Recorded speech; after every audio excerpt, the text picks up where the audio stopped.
Jésus a détruit la mort, il a fait resplendir la vie par l'Évangile.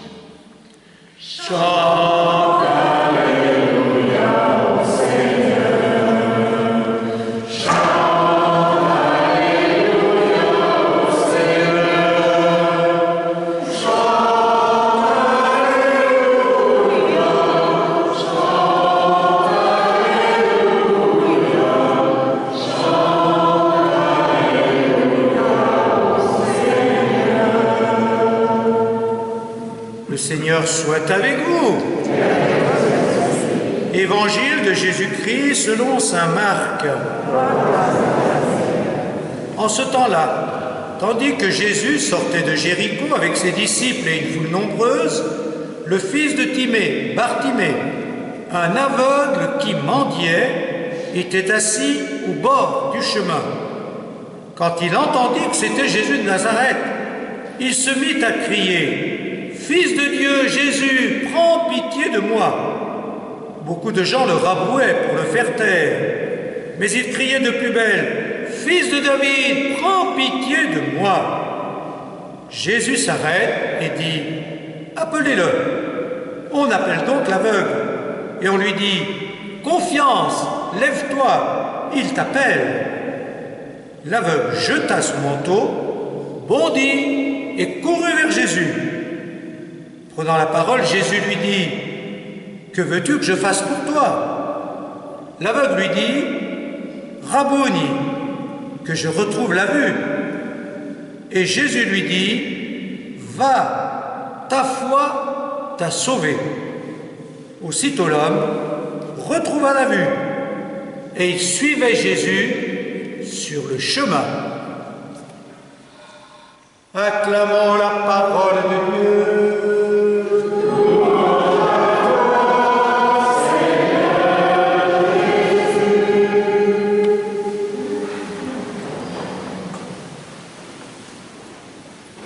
On dit souvent, ou on entend dire souvent, c'est la foi qui sauve.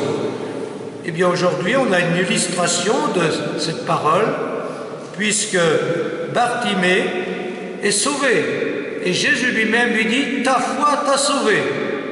Alors, comment vivre nous-mêmes une foi qui sauve, qui nous sauve nous et qui sauve aussi les autres? Ben, la foi qui sauve, Bartimée en est l'exemple, puisque lui, il est dans une condition de vie vraiment misérable, fait partie des plus malheureux et même des exclus de la société. Il est aveugle, il mendie, il est assis au bord du chemin, c'est-à-dire, voilà, il est exclu.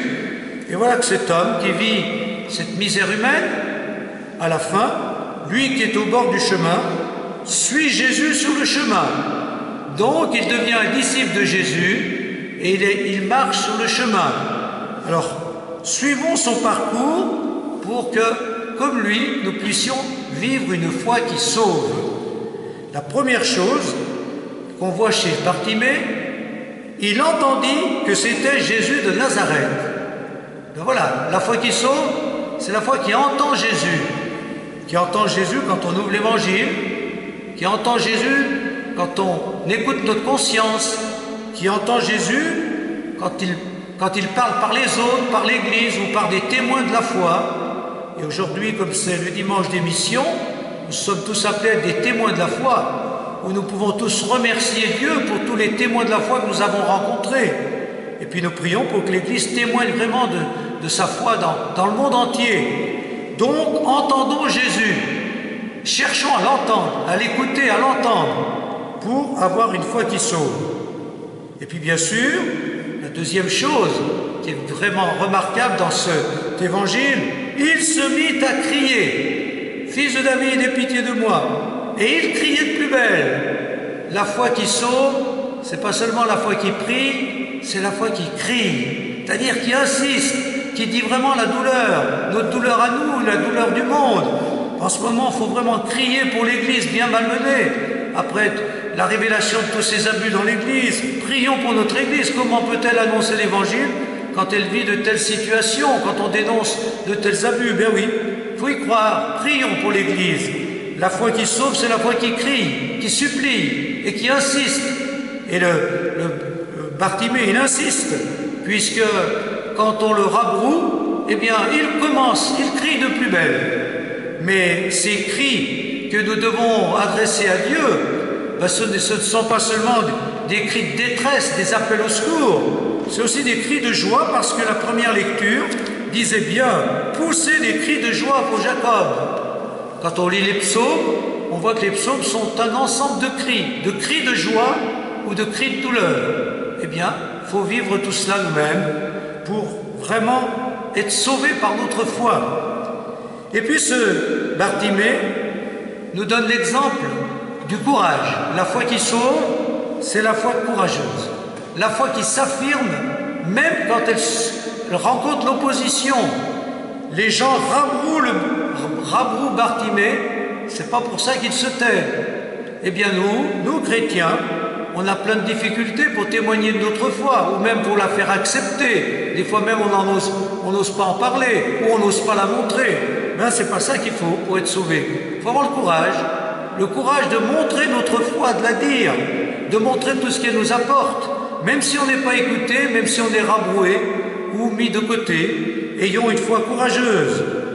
Donc, cherchons à entendre Jésus. Crions vers le Seigneur. Ayons le courage d'affirmer notre foi. Et puis bien sûr, il y a cette belle phrase, « Confiance, lève-toi, il t'appelle ». La foi qui sauve, c'est la foi qui fait confiance à Dieu dans tous nos projets, dans tous nos soucis, dans notre mission. Bien souvent, on dit, oh, on ne va pas y arriver. On regarde l'avenir avec inquiétude, soit pour nous, soit pour l'Église, soit pour le monde. Mais non, si on a la foi, on sait que le Christ est là. Alors confiance, on y arrivera. On arrivera à vivre tous nos projets quand ils vont dans le sens de Dieu, bien sûr. On arrivera à témoigner de notre foi, personnellement et ensemble. Donc, ayons une foi qui fait confiance pour avoir une foi qui sauve, qui nous sauve nous et qui sauve le monde. Et puis, Bartimée nous invite à une foi qui se dépouille de tout. Bartimée, l'aveugle, jeta son manteau. C'est tout un symbole. Si on veut avoir une foi qui sauve, il faut se désencombrer de tout ce qui nous pèse, de tout ce qui nous empêche d'avancer à la suite du Christ. Alors il y a les richesses matérielles dans tout l'évangile. Viens, quitte tout, suis-moi. Le jeune homme riche ne quitte pas ses richesses, du coup il ne peut pas suivre le Christ. Il n'a pas une foi qui le sauve. Et puis il y a tellement d'autres choses dont on doit se dépouiller. Nos préjugés, nos certitudes, nos habitudes de vie, nos routines. Ben voilà. De quoi devons-nous nous dépouiller pour avoir une foi qui sauve, qui nous allège et qui nous permet d'aller de l'avant? Et puis bien sûr, la foi qui sauve, c'est la foi qui bondit et qui court. La foi qui bondit et qui court. L'aveugle bondit et courut vers Jésus. La foi qui bondit et qui court, c'est une foi qui ne traîne pas les pieds. C'est une foi qui ne vit pas la foi comme un poids, comme un ensemble de contraintes. Oh, encore la messe, encore cette loi, encore la morale de l'Église, encore les contraintes de l'Évangile. Ben, quand on traîne les pieds, c'est pas cette foi-là qui nous sauve. La foi qui sauve, c'est la foi des apôtres. Aussitôt quittant tout, ils le suivirent. Quand Jésus les appelle, ils ne traînent pas, ils ne discutent pas. Et Marie, quand elle se sent appelée par le Seigneur et qu'elle apprend qu'Élisabeth va avoir un enfant, elle partit avec empressement. Aussitôt, avec empressement, bondir, courir, c'est l'enthousiasme de la foi. La foi qui dit oui tout de suite et avec joie et qui ne traîne pas les pieds. Ça, c'est la foi qui sauve. Et puis, la foi qui sauve, c'est la foi intime. C'est la foi qui ose appeler Jésus comme Bartimée, Rabouni. Rabouni, c'est un diminutif. Quand on appelle quelqu'un par son prénom et même par son diminutif, ben ça veut dire qu'on est très intime avec lui. Ben ça, c'est la foi qui sauve.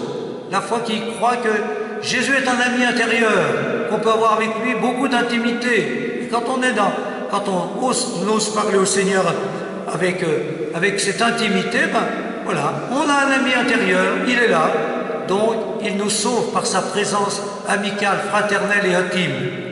Et puis, si Jésus dit « Va, ta foi t'a sauvé », c'est parce que Bartimée a participé à sa guérison. Il ne l'a pas subi, il n'a pas simplement attendu que Jésus fasse tout.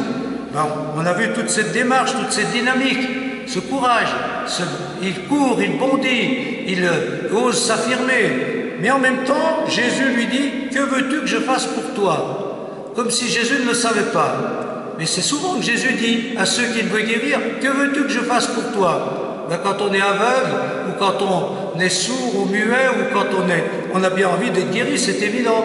Mais Jésus parfois le demande pour bien montrer que, voilà, la foi qui sauve, c'est la foi qui met en route notre dynamisme, notre volonté, notre courage.